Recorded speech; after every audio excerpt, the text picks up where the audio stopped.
He walked into the ballroom with his hand on another woman's waist, wearing the smile of a man who thought he owned the world. Julian Thorne believed he had successfully traded up, swapping his quiet, modest wife for a younger, louder, flashier model. He thought the invitation to the prestigious winter solstice gala in Vienna was his crowning achievement, proof that he had finally climbed to the top of the social ladder. He didn't know the invitation wasn't an honor, it was a summons. And the woman standing at the top of the marble staircase, wearing the diamond tiara and commanding the attention of kings. She wasn't just the host. She was the wife he'd discarded like trash 3 years ago. Tonight wasn't a party, Julian. It was an execution. The ink on the divorce papers was barely dry when Julian Thorne threw his freedom party at the Pierre Hotel in New York. It was a Tuesday. He remembered the day specifically because the market had closed high, and he felt invincible. "You're better off, mate," his business partner, Ricard, had said, clinking his glass of scotch against Julian's. Anastasia was nice, but she was dead weight. A man in your position, aiming for the senior partnership at BlackRock, needs a woman who shines, not a librarian who prefers knitting to networking. Julian nodded, smoothing the lapel of his Armani suit. He looked across the room at Tiffany. She was 23, blonde, and laughed with her head thrown back in a way that ensured every man in the room looked at her throat. She was an influencer with 2 million followers, and hanging off her arm felt like wearing a Patek Philippe watch. It was a statement. He thought about Anastasia, his wife of 5 years. Anna. She was quiet, almost painfully so. She worked at an antique book restoration shop in the East Village. She wore oversized sweaters, made soup from scratch, and never wanted to go to the galas or the charity auctions that fueled Julian's ego. When he told her he was leaving her for Tiffany, she hadn't screamed. She hadn't thrown a vase. She had simply looked at him with those unsettlingly clear, grey eyes and said, "Are you sure this is the life you want, Julian? Once you leave this apartment, the door locks behind you. Forever." "I'm sure," he had sneered, handing her a check for $100,000. Hush money, he called it, though she had practically no one to talk to. "Buy yourself some new cardigans, Anna. Don't contact me." That was 3 years ago. Since then, Julian's career had skyrocketed. He had moved from New York to London, orchestrating high-stakes mergers. He and Tiffany were engaged, a spectacle documented daily on her Instagram. Life was perfect. Then came the envelope. It arrived on a rainy Tuesday at his office in Canary Wharf. It was heavy, made of thick, cream-colored cardstock with gold leaf edging. The wax seal was an intricate crest he didn't recognize, a double-headed eagle holding a rose.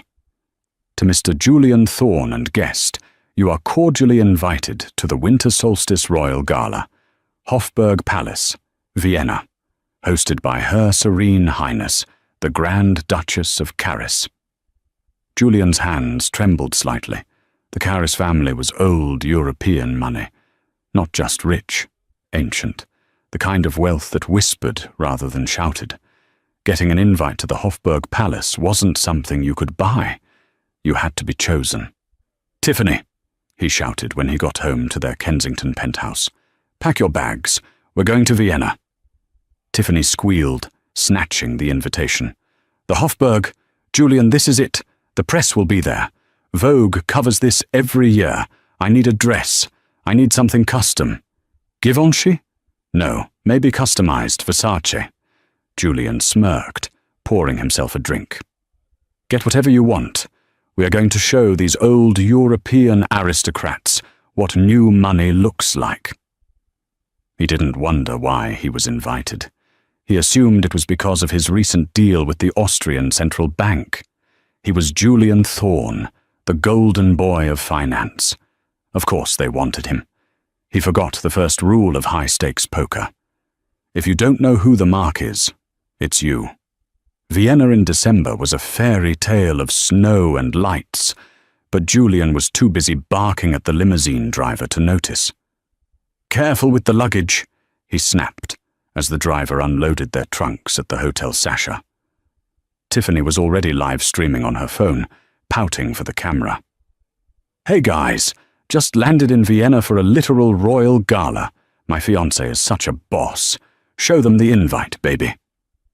Julian flashed the gold-edged card, feeling a surge of pride. He checked his reflection in the hotel window. He had aged well.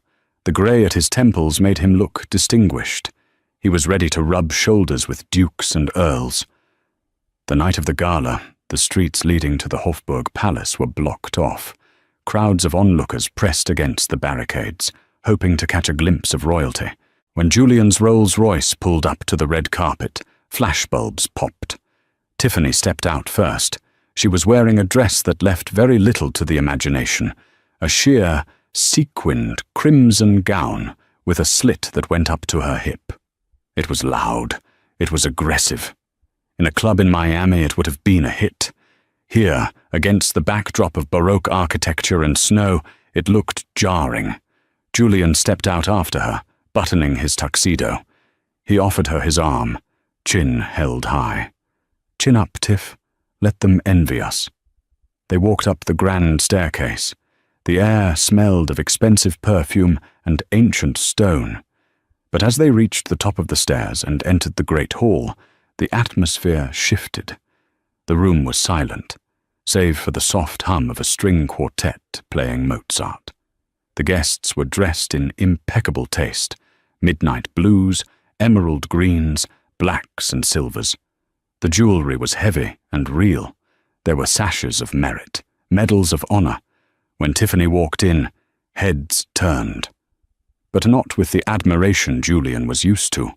A dowager countess near the entrance raised a lorgnette to her eyes, whispered something to a general standing next to her, and they both chuckled softly. "They're staring," Tiffany whispered, squeezing Julian's arm too tight. "They love the dress." "Of course they do," Julian murmured, though a prickle of unease ran down his spine. He scanned the room for a friendly face. He spotted Arthur Sterling, a rival banker from London. Julian steered Tiffany toward him. "Arthur, good to see you," Julian boomed, his voice echoing a little too loudly in the refined acoustic space. Arthur turned, his eyes widening slightly as he took in Tiffany's dress. "Julian, I didn't expect to see you here." "Invited, just like you," Julian said, puffed up. The Grand Duchess must have heard about the Vienna merger. Arthur took a sip of champagne, looking at Julian with a strange mix of pity and amusement. "The Grand Duchess? Julian, do you know who the Grand Duchess is?" "Some old matriarch, I assume." Julian laughed. "Probably needs investment advice." Arthur choked on his drink. "Right. Well, good luck, Julian.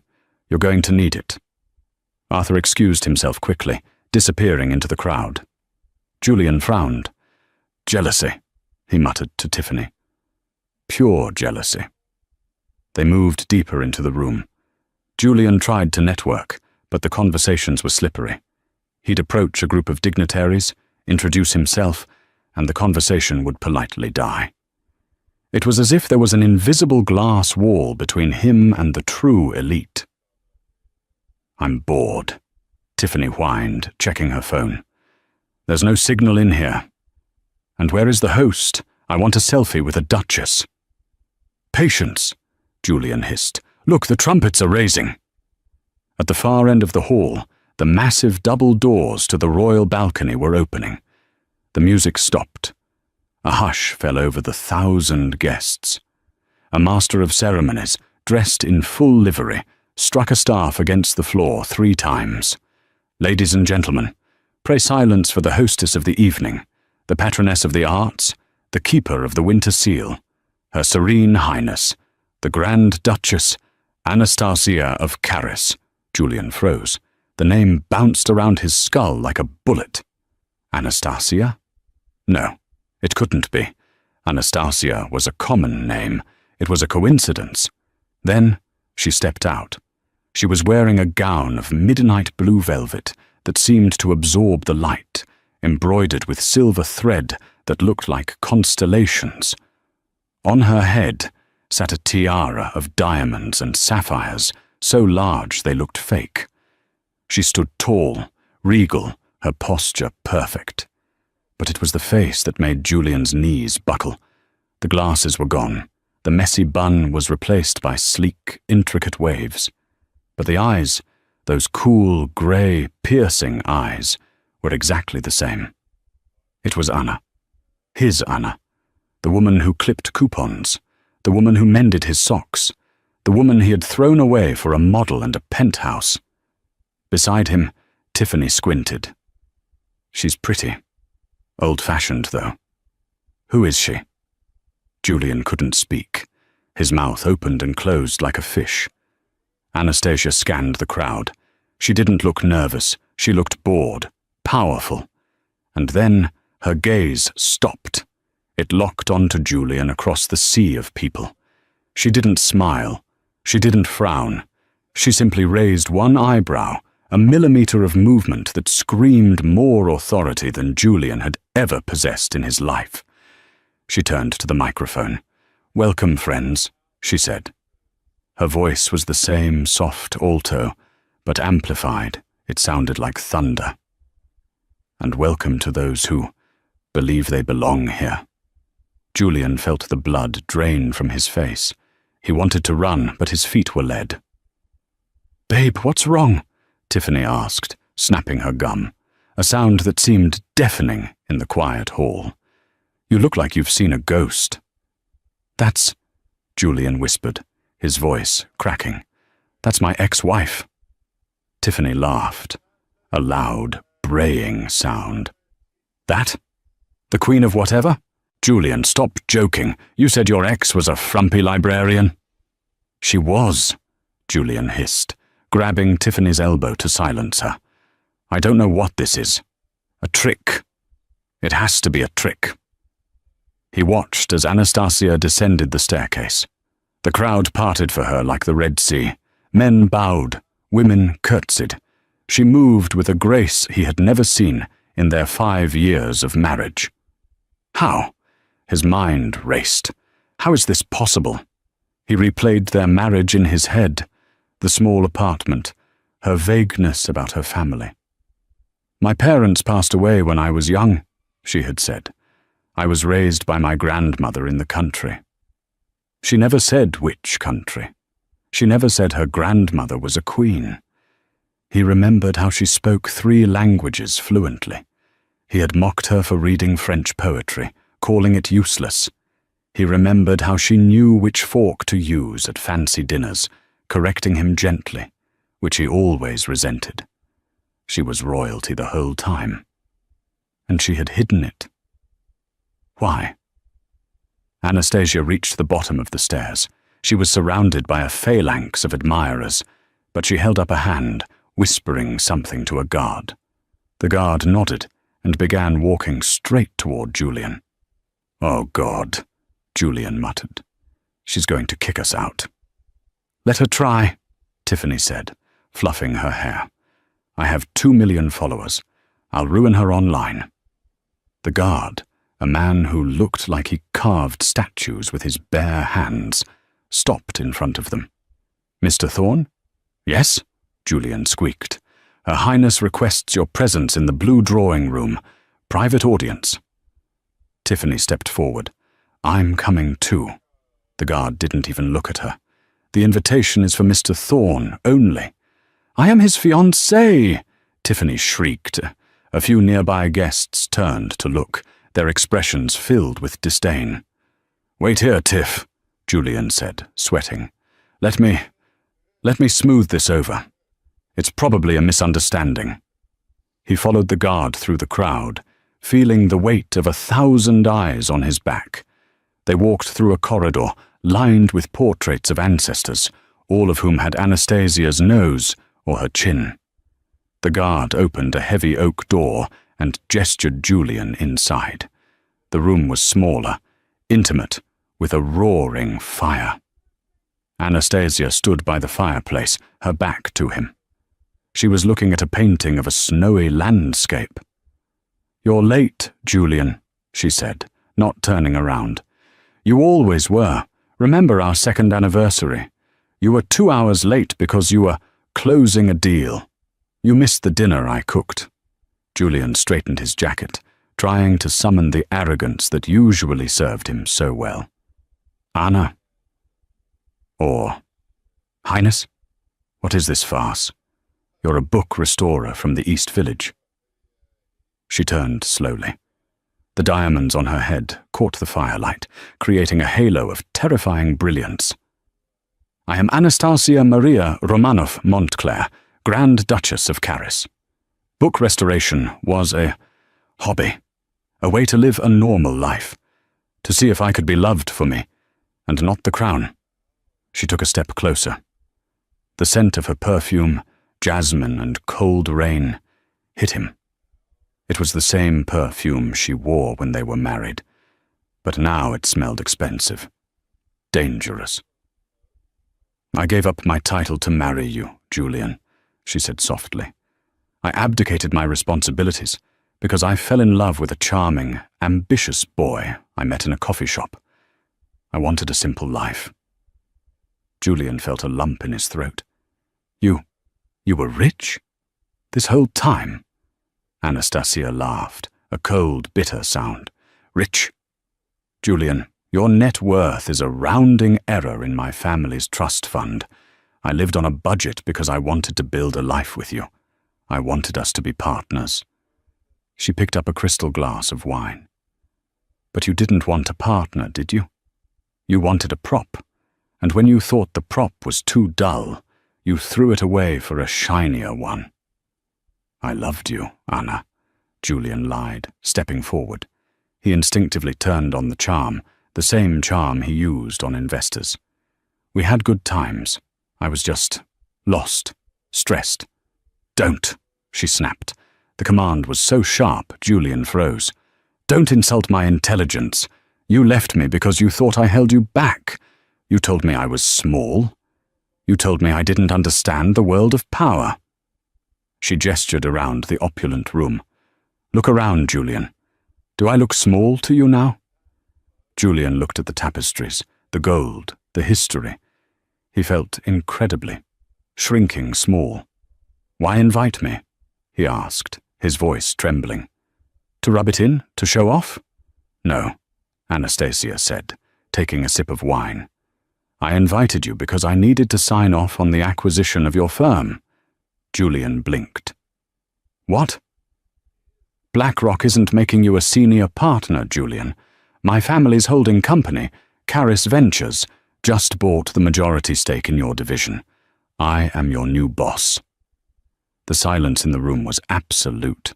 The fire crackled. You own my job." "I own your career," she corrected. "And I was curious. I wanted to see if the man who broke my heart had grown. If he had become a better man."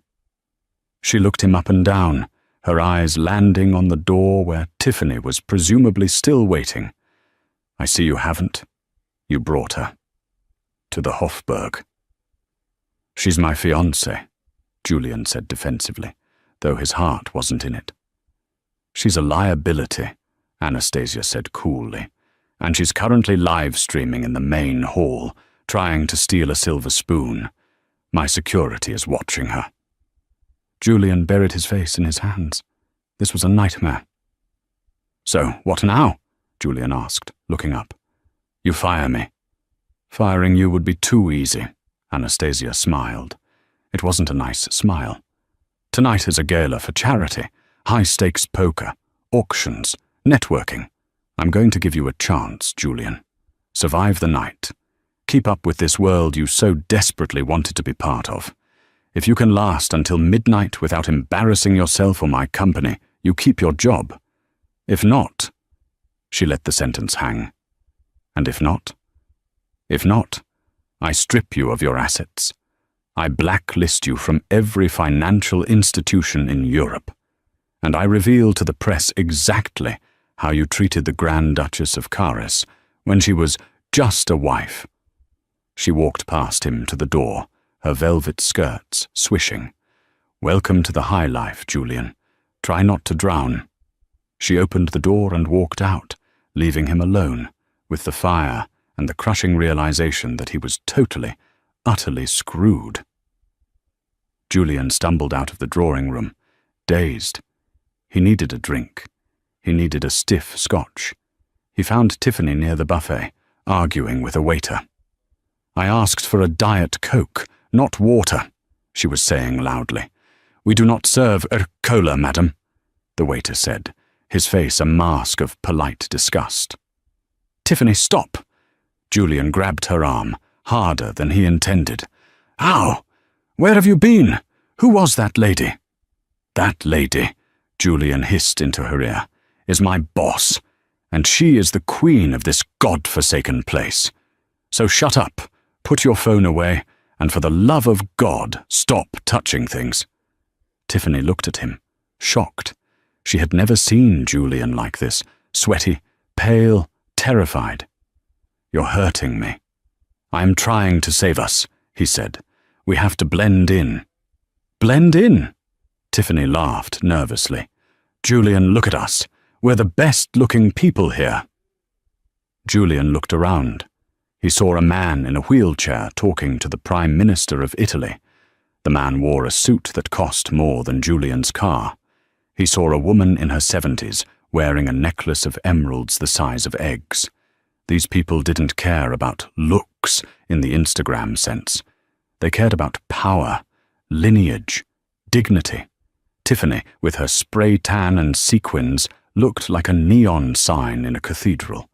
And Julian, with his new money arrogance, looked like a fraud. "Come on," Julian said. "We need to go to the auction. Anna, Her Highness, said I have to survive the night." They moved to the great hall where the charity auction was beginning. The auctioneer was a famous British comedian. "Next item," he announced. "A vintage 1962 Ferrari 250 GTO. Bidding starts at 20 million euros. Julian gulped. 20 million? That was his entire net worth. A hand went up. It was Anastasia. She was sitting in a golden chair at the front, sipping champagne. 25 million, she said casually. 30, called out a Saudi prince. 35, Anastasia countered, not even looking at the prince. Julian watched in horror. She was throwing around millions like they were pennies. This was the woman who used to get excited when strawberries were on sale at the bodega. 40 million, the prince said. Anastasia turned in her chair. She looked back at Julian. She locked eyes with him. 50 million, she said clearly, and I'll donate the car to the local orphanage to be sold for food. The room erupted in applause. The prince bowed his head in defeat. Julian felt a tap on his shoulder. It was Rickard, his old business partner, the one who told him to leave Anna. Rickard was pale. "Julian," Rickard whispered. "Did you know?" "No," Julian said. "She's the majority shareholder of the bank, Julian. She just fired the entire board of directors via email 10 minutes ago." Julian's stomach dropped. "What?" "She kept you and me," Rickard said, trembling. "She said she has a special game for us." Just then, the music changed. A waltz. The master of ceremonies announced, "Her Highness requests the first dance with Mr. Julian Thorne." The spotlight swung through the room, blindingly bright, and landed on Julian. He froze. Tiffany gasped. "Why does she want to dance with you?" Tiffany asked, jealous. "Because," Julian whispered, terrified. "She wants to step on my toes." He walked onto the dance floor. His legs felt like jelly. Anastasia was waiting for him in the center of the room. She looked 10 feet tall. "May I?" she asked, extending a gloved hand. Julian took it. Her hand was cold. I don't know how to waltz, he whispered. You know that. We danced to Uptown Funk at our wedding. I know. Anastasia smiled cruelly. Follow my lead, and try not to trip. Every camera in Europe is watching. The music swelled. Strauss's Blue Danube. Anastasia began to move. She spun him with surprising strength. You look terrible, Julian, she said as they whirled. Is the guilt eating you? Or is it the fear of poverty? Please, Anna, he begged, struggling to keep his footing. Can we talk about this? Privately? We are talking, she said, spinning him faster. You wanted to be seen, Julian. Now everyone sees you. Look at them. Julian glanced at the crowd. They were whispering, pointing. They know, Anastasia whispered in his ear. I told them. Everyone here knows you are the man who cheated on the Grand Duchess with an Instagram model. Julian missed a step. He stumbled. Anastasia held him up with an iron grip, preventing him from falling, but the clumsiness was obvious. A ripple of laughter went through the crowd. Clumsy, she tutted. You never did have any balance. She leaned in close, her lips brushing his ear. By the way, your fiancé is currently trying to network with the Duke of Northumberland. He is notoriously conservative. I give it 2 minutes before she gets you escorted out. No, Julian gasped. 1, 2, 3. 1, 2, 3. Anastasia counted the waltz rhythm. Oh, look, there it goes. Julian spun around just in time to see Tiffany shouting at an elderly man with a cane. Security guards were swarming. Julian! Tiffany screamed across the ballroom. Julian! Tell them who we are. Tell them we're rich. The music stopped. The entire room went silent. Anastasia let go of Julian's hand.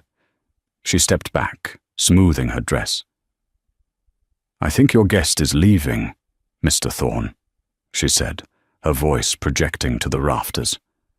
You have a choice. You can leave with her and never return to this world.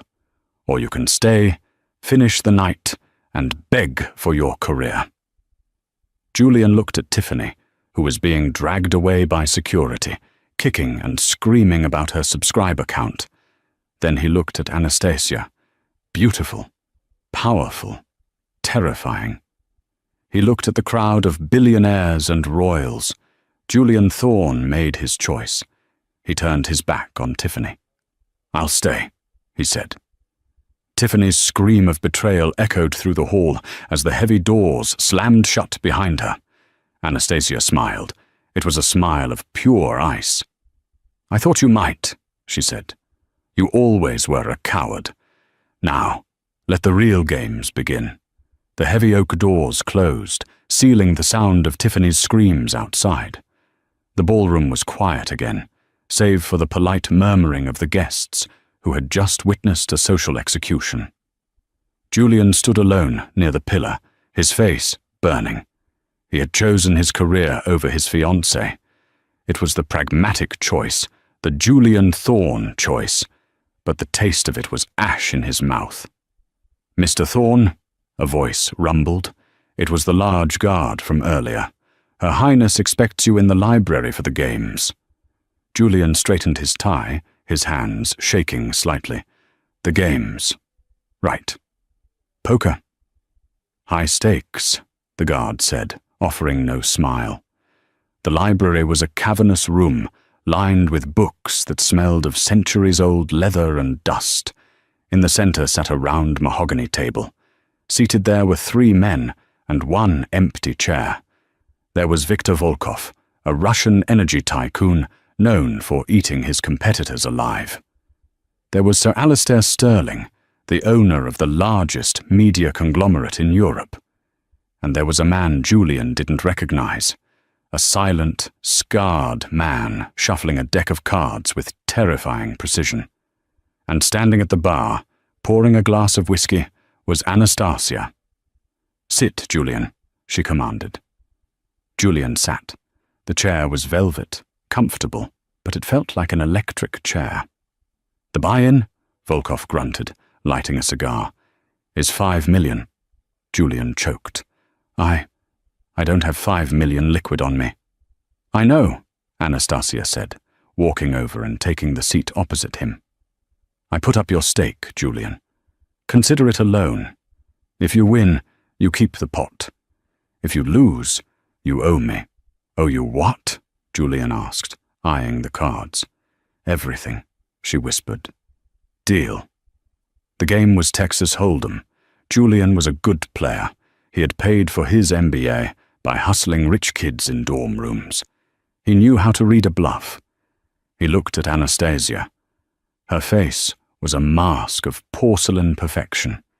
He realized with a start that he had never really looked at her when they were married. He had looked past her. He didn't know her tells. The hands went by.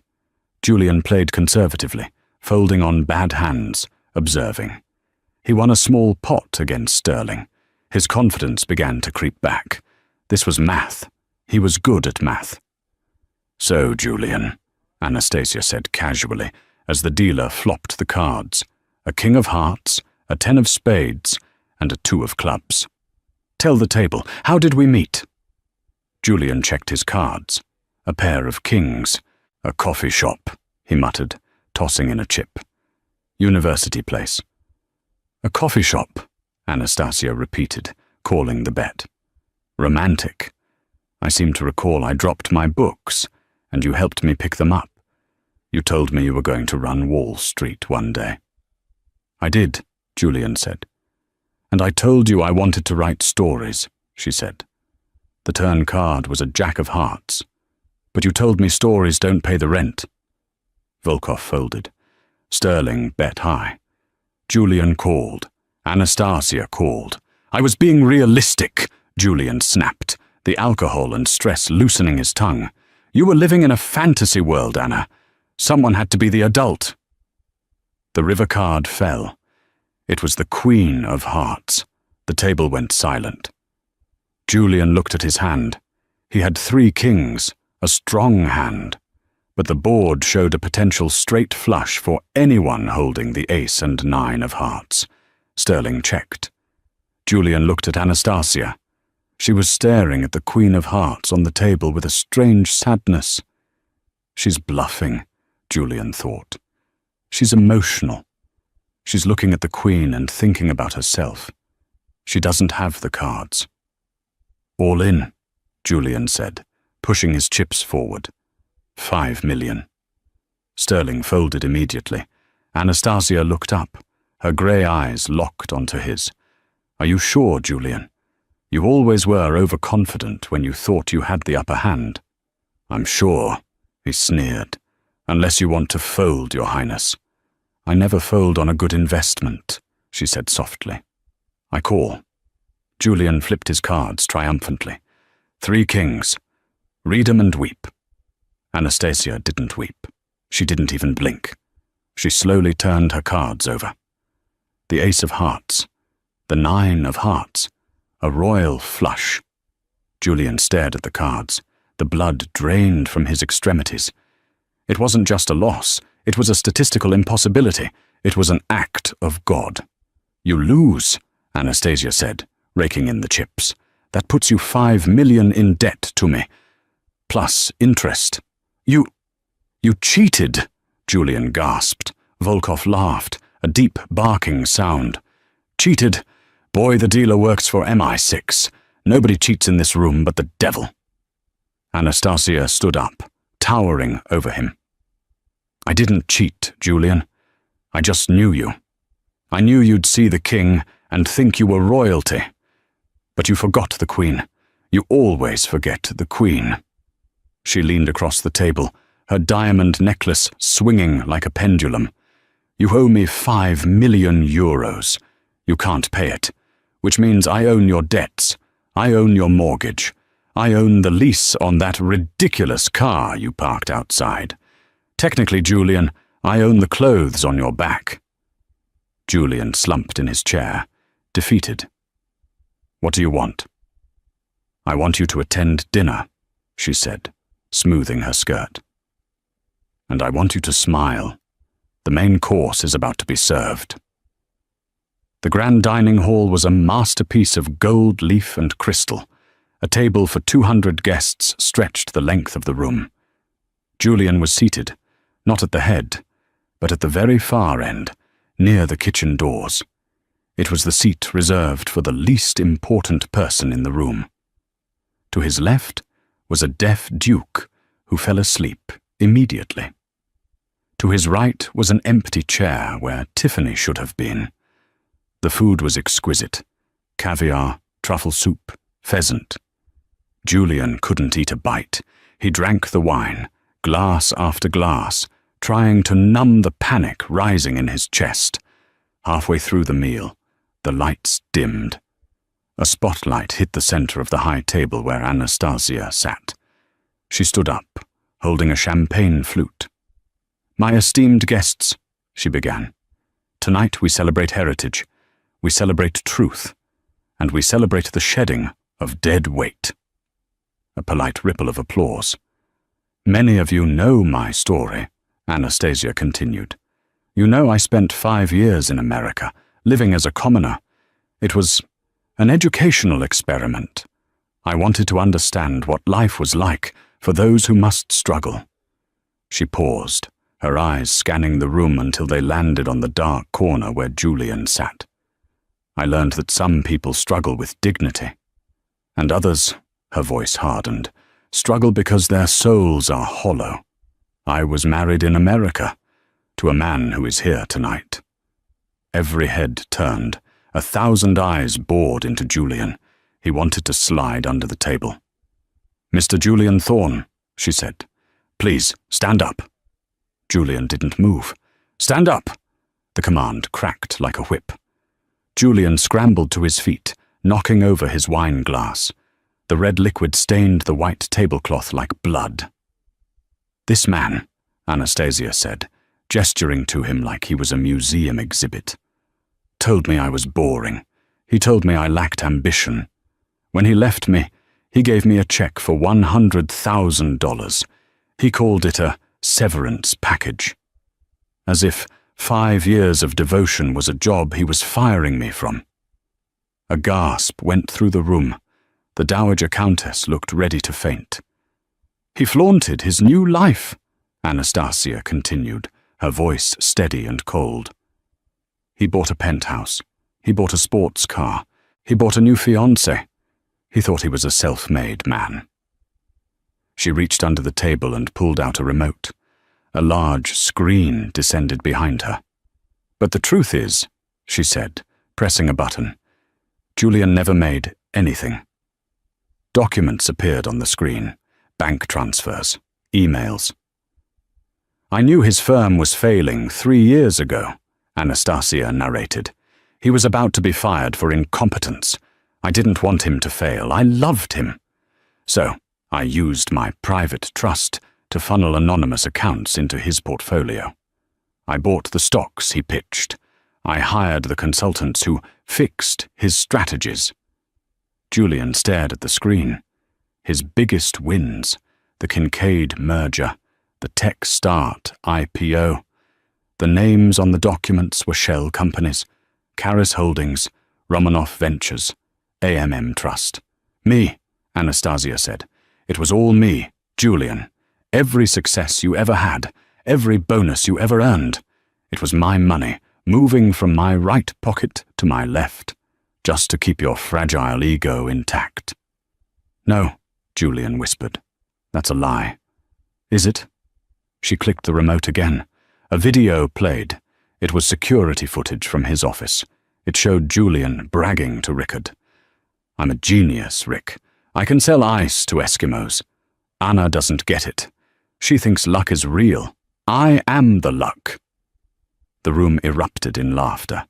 Cruel, aristocratic laughter. "You are not a genius, Julian," Anastasia said, cutting through the laughter. "You are a charity case, my favorite charity case. And when you left me, I stopped funding you. Look at your numbers for the last quarter." A graph appeared, a red line plummeting straight down. "You've been hemorrhaging money for 6 months. You are insolvent. You came to Vienna hoping to land a whale to save you, but the only whale here is me." She set her glass down. "And I am done feeding you." She sat down, the spotlight cut off. Julian stood in the darkness, the laughter of the room ringing in his ears. He realized then that he wasn't just broke. He wasn't just divorced. He was a fraud. His entire identity, the master of the universe, was a lie constructed by the wife he had discarded. He sank into his chair, the wet tablecloth soaking into his tuxedo. The applause that followed Anastasia's speech didn't sound like applause to Julian Thorne. It sounded like the rattling of dirt on a coffin. For the remainder of the evening, Julian sat in a paralysis of humiliation. The waiters, once so polite, now seemed to bypass his glass when refilling wine. The guests at the far end of the table, the deaf duke and a minor baronet, had shifted their chairs slightly, angling their backs toward him, as if failure was a contagious disease they could catch through the air. When the grandfather clock in the corner of the great hall struck midnight, the sound was a physical blow. The gala was over. The spell was breaking. "Ladies and gentlemen," the master of ceremonies announced, his voice booming, "carriages await in the courtyard." The room became a flurry of movement. Furs were retrieved, gloves were pulled on, and the air filled with the chatter of the elite making plans for after-parties in Monaco and Gstaad. Julian stood up, his legs stiff, his tuxedo stained with the red wine he had knocked over during his public dressing down, felt sticky and cold against his skin. It was a Brioni suit, worth £5,000, but right now it looked like a costume from a thrift store. He looked toward the head table. It was empty. Anastasia was gone. He turned to leave, aiming for the main doors, hoping to slip into the crowd and vanish. But before he could take 3 steps, a shadow fell over him. It was the head of security, the man with hands like sledgehammers. "Not that way, Mr. Thorne," the guard rumbled. His voice wasn't aggressive, just immovably solid. "I'm leaving," Julian said, his voice a raspy croak. "I'm just getting my coat." "Your coat has been retrieved for you," the guard said, holding out Julian's cashmere overcoat. "Her Highness has requested you use the west exit to avoid the press." Julian flinched. The press. Of course. They would be waiting at the front gates, hungry for the ex-husband who had been roasted by the Grand Duchess. He nodded, taking the coat. "Fine. Show me." The guard led him away from the warmth and the gold leaf of the ballroom. They walked down a long corridor, lined with portraits of the Carrés ancestors. Julian felt their painted eyes tracking him. There was a duke from the 1700s who looked just like Anastasia. The same sharp chin, the same imperious stare. They knew, Julian thought. Generations of kings and queens are watching the pauper walk the plank. They passed through a heavy baize door, and the atmosphere changed instantly. The plush carpets were replaced by cold stone. The smell of perfume was replaced by the smell of floor wax and drafts. This was the service wing, the veins of the palace. "Here," the guard said, stopping at a heavy steel door reinforced with iron bands. He pushed it open. A blast of freezing wind hit Julian, stealing the breath from his lungs. It was snowing hard now, a thick, white curtain that erased the world. "She is waiting," the guard said, gesturing into the storm. Julian stepped out. It wasn't an alleyway, exactly. It was a private service courtyard, enclosed by high stone walls covered in ivy that had frozen into brittle sculptures. The only light came from a single, old-fashioned gas lantern mounted on the wall, casting long, flickering shadows against the snow. And there she stood. Anastasia was turned away from him, looking up at the swirling snow. She had changed out of the midnight blue ball gown. Now she wore a long, floor-length coat of white ermine that blended perfectly with the falling snow, making her look like a spirit. Her hair was still done up in the intricate royal style, the diamonds catching the lantern light. But her posture was different. The commanding queen of the ballroom was gone. In her place was a woman who looked tired. Julian took a step forward. The snow crunched loudly under his dress shoes. "Anna?" he whispered. She didn't turn immediately. She took a deep breath, watching a cloud of vapor rise from her lips. "It's peaceful out here, isn't it? Inside, it's all noise, calculations, strategies. But the snow doesn't care who you are. It buries the king and the beggar just the same." She turned slowly. Her face was pale, her grey eyes reflecting the gaslight. She looked at him, really looked at him, not with the anger she had shown at the poker table or the mockery she had displayed at dinner. She looked at him with a profound, crushing disappointment. "Why?" Julian asked, his voice trembling from the cold and the shock. "Why did you do it, Anna? You destroyed me, in front of the whole world. Was it just revenge? Did it feel good?" Anastasia sighed, a sound that seemed to carry the weight of 3 years of silence. "Revenge is a petty thing, Julian. It's for people who have nothing else. I didn't do this for revenge. I did it for closure." "Closure?" Julian let out a hysterical, jagged laugh. "You destroyed my reputation. You revealed I'm a fraud. How is that closure?" "Because you needed to see yourself," she said softly, stepping closer. The snow was settling on his shoulders, but he didn't brush it off. "For 5 years, and then for 3 years after that, you told yourself a story. The story was that Julian Thorne was a genius, a titan, a man held back by a boring wife. You believed that story so hard, you forgot what reality felt like." She reached into the deep pocket of her fur coat and pulled out a thick, sealed envelope.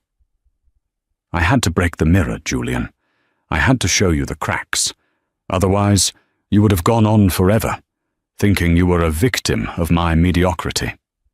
She held the envelope out to him. Julian looked at it suspiciously. His hands were numb. "What is this? Another lawsuit? A restraining order?" "Take it." He reached out, his fingers brushing against her glove. The leather was warm. He took the envelope. It felt heavy, substantial. "Open it," she commanded. Julian tore the seal with shaking fingers. He pulled out a stack of documents. He squinted in the dim light. The first was a deed, title of transfer, Penthouse 4B, Kensington High Street. The second was a bank document, loan forgiveness, 5,000 Husn, paid in full by Caris Trust. The third was a contract, employment guarantee, Julian Thorne, regional manager, Black Rock, London. Julian stared at the papers. The numbers swam before his eyes. You're giving me the apartment," he stammered. "And the debt? You're wiping the poker debt." "I don't want your money, Julian," she said, her voice devoid of emotion. "I never did. And I certainly don't want that apartment. It smells of her perfume and your desperation." "Then why?" He looked up, tears finally spilling over, hot tracks on his freezing face. "If you hate me, why save me?" "I don't hate you," Anastasia said. And that was the worst thing she could have said. Hate implies passion. Hate implies connection. "I pity you. You are a small man who wants big things, but you refuse to do the work to earn them. You want the view from the summit, but you want to take the helicopter, not the climb." She gestured to the papers in his hand. "This is me clearing the ledger. You are debt-free. You have a home. You have a job. You have exactly what you had before you met me. You are back to zero." "I don't want to be at zero," Julian shouted, the sound echoing off the stone walls. He dropped the papers into the snow and grabbed her shoulders. The guards by the door tensed, stepping forward, but Anastasia held up a hand to stop them. "I can change, Anna," Julian pleaded, gripping the soft fur of her coat. "I see it now. I see how powerful you are, how amazing you are. We can be a power couple. Imagine it. You with your crown, me with my drive. I can learn. I can be the husband you need. Take me back. Please, don't leave me in the cold." Anastasia looked down at his hands clutching her coat. She didn't pull away. She just looked at them as if they were dead leaves that had fallen on her. "You still don't get it," she whispered. "You don't want me, Julian. You want the spotlight that shines on me. You're looking at my crown, not my eyes." She gently, but firmly, peeled his fingers off her coat one by one. "The Anastasia you married is dead. You killed her with 1,000 small cuts. You killed her when you forgot her birthday. You killed her when you rolled your eyes at her poetry. You killed her when you brought another woman into our bed." She took a step back, creating a chasm between them that was only a few feet wide but felt like an ocean. "I am the Grand Duchess of Caris. My life is duty, history, and legacy. You? You are a man who just wants to be famous. We are not the same species anymore. I loved you," Julian sobbed, his resistance breaking. "Somewhere, deep down, I loved you." "I know," she said, and for a second her voice cracked. A flicker of the old Anna, the girl from the coffee shop, shone through. "I loved you too, Julian. I loved you enough to hide a kingdom for you. But love isn't enough. Not without respect." She straightened up, the mask of the queen sliding back into place. "Pick up your papers, Julian." He hesitated, then slowly knelt in the slush and gathered the wet documents. He clutched them to his chest like a shield. "Go home," she said. "Go back to London. Be a good manager. Find a nice girl who likes loud cars. Live a quiet, average life. There is no shame in being average, Julian. The only shame is pretending to be a king when you are a jester." She turned her back on him. "Goodbye, Julian." "Anna!" he called out one last time. She didn't stop. She walked toward the heavy steel door where the guard was waiting. The warmth of the palace spilled out for a brief second, a golden rectangle of light that promised champagne, music, and belonging. Anastasia stepped into the light. The guard looked at Julian one last time, a look of pure indifference, and then pulled the door shut. Clang. The sound was final. The heavy iron bolt slid home with a screech of metal. Julian was alone. The silence of the courtyard was deafening. The only sound was the wind howling through the ivy and the blood rushing in his ears.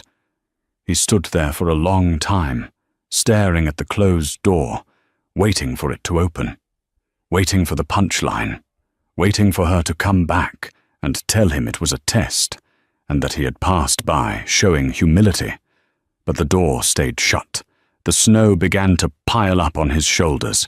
His hand, numb and shaking, went to his tuxedo pocket. His phone buzzed, and then buzzed again, and again. A continuous, angry vibration against his ribs. He pulled it out. The screen was cracked from when he had dropped it earlier, but the light was blinding in the dark alley. Notifications were cascading down the screen like a waterfall. Tagged in a post by Tiffany. EXO. Trending now. Your Julian Thorne over party. Daily Mail. The Duchess and the Dud. How Julian Thorne lost a kingdom for an influencer. He tapped on Tiffany's video. It buffered for a second in the bad signal of the storm, then played. Tiffany's face filled the screen. She was sitting in the back of a luxury taxi, her makeup smeared, holding a glass of champagne that she had clearly stolen from the gala. "Okay, guys," she hiccuped, looking into the lens. "Real talk. Julian is history. I just found out he's literally broke, like $0 broke. And his ex-wife, she's actual royalty, and she just destroyed him. It was hilarious. Anyway, I'm heading to an after-party with the Duke of Northumberland. He has a castle. So upgrade. Don't settle for less, ladies." By Julian Narwa Royal Gala. Julian scrolled down to the comments. User 123. Imagine fumbling a literal queen for a TikToker. LMAO. Finance Bro, UK. I worked with Thorne. Guy was always a fraud. Glad he got exposed. Anna Stan account. The way she looked at him at dinner. Chills. He's dead to her. He watched the view count tick up. 500,000. 600,000. 1 million. The world was laughing. Not with him. At him. He turned off the phone. The screen went black, reflecting his own face. Haggard, wet, pathetic. He looked at the papers in his hand. The deed to the apartment. It wasn't a gift. It was a coffin. She had given him back his old life, but she had stripped it of all meaning. He would go back to that apartment, and every time he looked at the walls, he would know he didn't earn them. He was a charity case. He put the papers in his pocket and turned toward the alley exit. The walk to the main road was only 100 yards, but it felt like miles. He emerged onto the streets of Vienna. The city was beautiful, dressed for Christmas. Garlands of pine and holly hung from the street lamps. Couples walked arm in arm, laughing, catching snowflakes on their tongues. A taxi with a glowing yellow light drove past. Julian raised his hand, a reflex. The driver slowed down, looked at Julian, at his soaked, ruined tuxedo, his hair plastered to his skull, the sheer aura of defeat radiating off him, and sped up again. Julian lowered his hand. He walked. He walked past the 5-star Hotel Sasha, where he had checked in like a conqueror 2 days ago. He didn't go in. He couldn't face the concierge. He kept walking, his Italian leather shoes slipping on the icy pavement, soaking his socks with freezing slush. He walked past the luxury boutiques, Gucci, Prada, Rolex, stores where he used to strut around, flashing his credit card. Now, the mannequins in the windows seemed to sneer at him behind the glass. He reached a bridge over the Danube River. The water below was black and churning. He stopped at the railing, looking down. He wasn't going to jump. He was too cowardly for that. Anastasia was right. He was a man of half measures. He reached into his pocket and pulled out the invitation. The thick, cream-colored card with the gold leaf edging, the double-headed eagle crest, to Mr. Julian Thorne and guest. He remembered the moment he opened it, the rush of adrenaline, the feeling that he had finally arrived.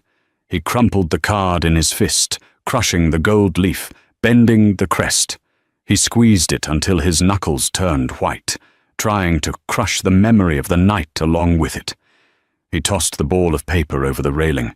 It fell silently, a tiny white speck against the vast darkness, and vanished into the black water of the Danube. Gone. Just like his ambition. Just like Anna. Julian turned up the collar of his coat against the wind. It offered no warmth. He was shivering, violently now. Average, he muttered to the empty bridge. The word hung in the air, a sentence and a verdict. He put his hands in his pockets, hunched his shoulders, and began the long trudge toward the train station.